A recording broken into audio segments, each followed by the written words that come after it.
What's the first sign that a movie is going to suck? When the critics say it's an adventure unlike any other or something similar. I don't do that anymore. I'm retired. But you're the best. If I'm gonna do this, I'm gonna do this my way. I don't know if this happens in other countries, but in the UK you occasionally get TV spots where they have many interviews with members of an audience who've just watched the film. So it'll be filmed in a cinema lobby and be like, what did you think of the film? And there'll be a family of 4 going, oh, it was great, really funny, just perfect for all the family. When you see one of these you know it's going to be absolute dogshit. The trailer is just a video of people reacting to seeing the movie. Whole movie is shown in the trailer. 10 minutes in and the screen is still too dark. Limited access to critics.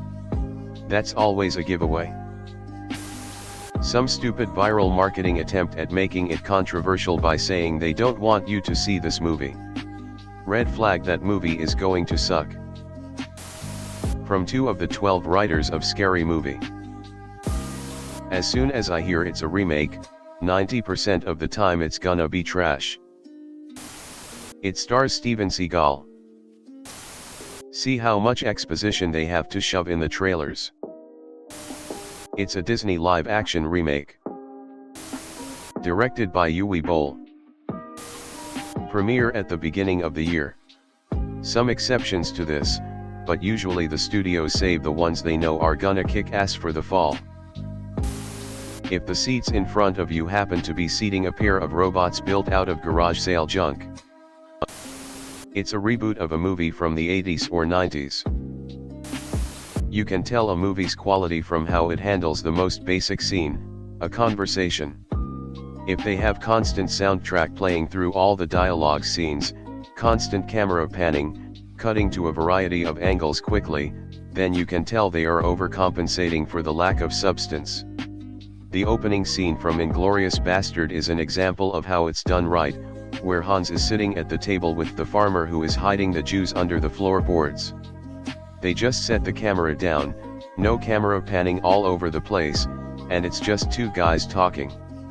You fully feel the tension and anticipation when you let the actors' performances speak for themselves, and not drown it out with the soundtrack playing through the entire thing just for the sake of stimulation.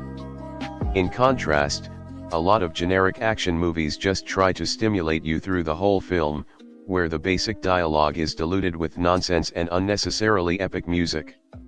You never get a chance to experience tension or emotional ups and downs.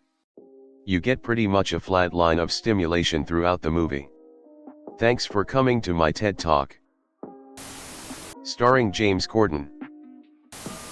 The actors blame the fans for its low rating/viewership, before it's even released. When the characters are trying to educate the audience, you can tackle societal or cultural issues with good storytelling, instead of using some shitty one-liners. No one wants to feel patronized by enlightened/s Hollywood dickheads. Bada get down voted to hell, but obvious pandering. The gay character whose only character trait is being gay. The gender-swapped character who has no depth besides being their gender. The race-swapped character whose color is part of their character, like Snow White. Diversity is fantastic, but good God, make some original, cool characters instead of a lazy remake of something else.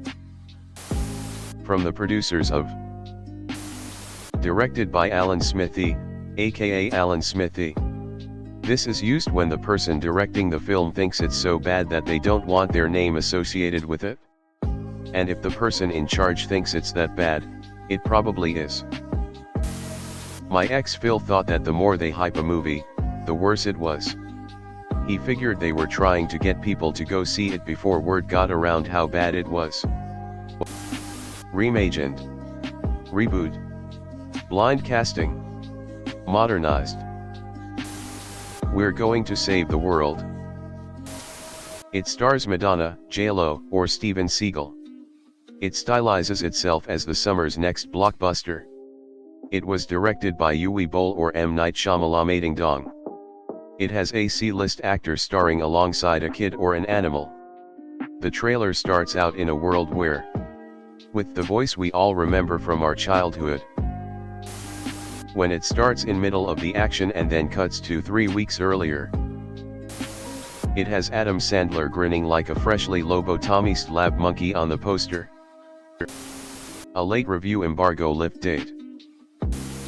There's a pack of hungry, shrieking Kylovices scampering about in the theater. When it's critically acclaimed with no reason given. Nah bruv, you paid them off because they can't say why it's good. When there's a sex scene in the first 5 minutes of the movie. Too predictable. Their only selling point is that they have, insert famous actor. Generally speaking, I find a strong link between contemporary pop music in movies and overall movie quality. When movies have actual scores and don't rely on pop recording artists, I find they tend to be higher quality. I know correlation doesn't show causation, but I just found that link years ago and it seems true. An actual useful answer would be, if there is a lot of verbal exposition in the beginning. Like the plot background and circumstances are randomly explained by the characters, honey, you know, we have to go to your grandparents' funeral now, as they died last week in the big fire at KFC. Like Noon would say this and it is obviously meant for the audience. This is a sign of lazy writing and probably the rest won't be written that well either. Something happens, yeah that's me. You're probably wondering how I got into this situation. It stars Kevin Hart or The Rock or both. I get it, they have vastly different body types. I'm pissing my pants with laughter. It has the word furious in the title. Usually if it's advertised or opens with something along the lines of forget everything you know about. 14 production company logos at the start of the film. The trailer walks you well into the third act. It's starring The Rock. It's a medieval type movie but the actors and actresses sound like they are auditioning for the Californians SNL skit. Live action remake of a cartoon. A strong black non-binary gay feminist lead. Obvious diversity pandering makes me sick, see Aliens for a strong female lead. The script. How many one-liners they try to cram in at the start. Its lead actor keeps getting arrested.